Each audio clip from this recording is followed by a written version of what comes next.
When countries erect tariff barriers, companies move their production. That's a reality that Canada once used to its advantage. This week's decision by motorcycle manufacturer Harley-Davidson to shift at least a sixth of its production to plants outside the U.S. is a reminder that this reality still exists. Canadian politicians trying to deal with the trade war triggered by U.S. President Donald Trump might want to take note.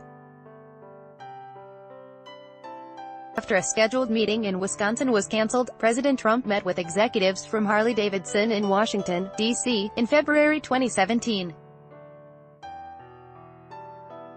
Trump renewed his attacks on Harley-Davidson this week, accusing the motorcycle manufacturer of using the trade war as an excuse to move production for the European market out of the United States. Jabin Botsford, The Washington Post. The Harley-Davidson move is the logical result of Trump's decision to slap punitive tariffs on steel and aluminum from Canada, Mexico and the European Union. All three promised to retaliate by levying tariffs of their own on American-made products. The Europeans had the wit to single out Harley-Davidson by imposing a 31% tariff on any of its bikes imported from the U.S. The company was already trying to expand foreign sales.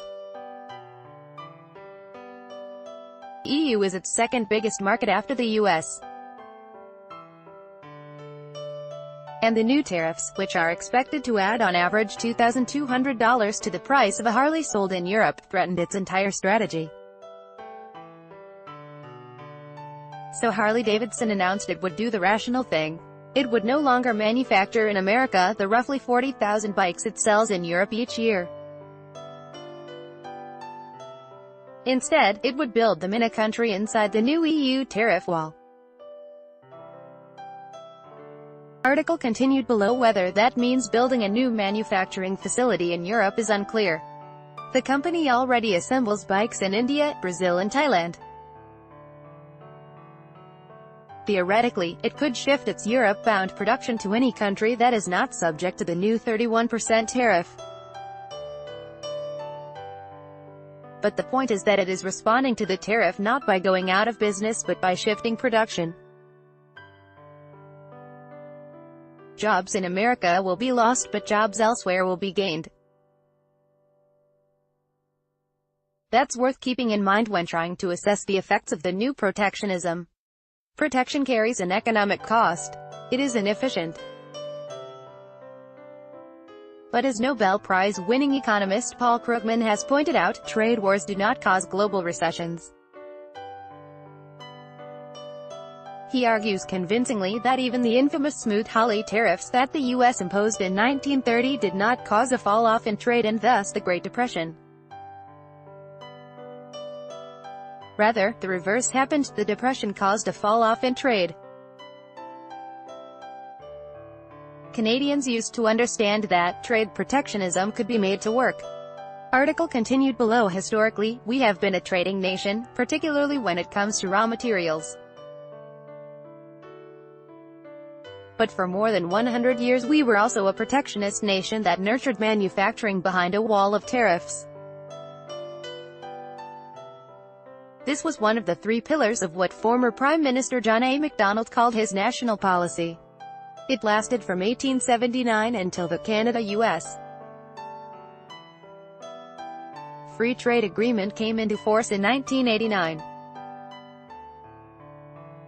And for most of that period we prospered. Most manufacturers were American branch plants set up specifically to serve Canada's tariff-protected market. But they brought jobs and good wages to Canada, particularly to Ontario. Niagara peaches were grown by Canadian farmers and processed in Canadian canneries. Washing machines were manufactured in Kitchener and outboard motors in Peterborough. To remember this is not to suggest we can easily return to those days. The World Trade Organization frowns on nations that try to protect their manufacturers. As a result, low-wage countries, such as China, now make virtually everything. But it is a reminder that Trump-style protectionism does not signal the end of the world. There was life before the North American Free Trade Agreement. There will continue to be life if, and when, it is gone. Shrewd politicians would be wise to construct a plan for living without NAFTA. They could call it the national policy. Thomas Wacom is a Toronto-based columnist covering politics. Follow him on Twitter, @TomWacom.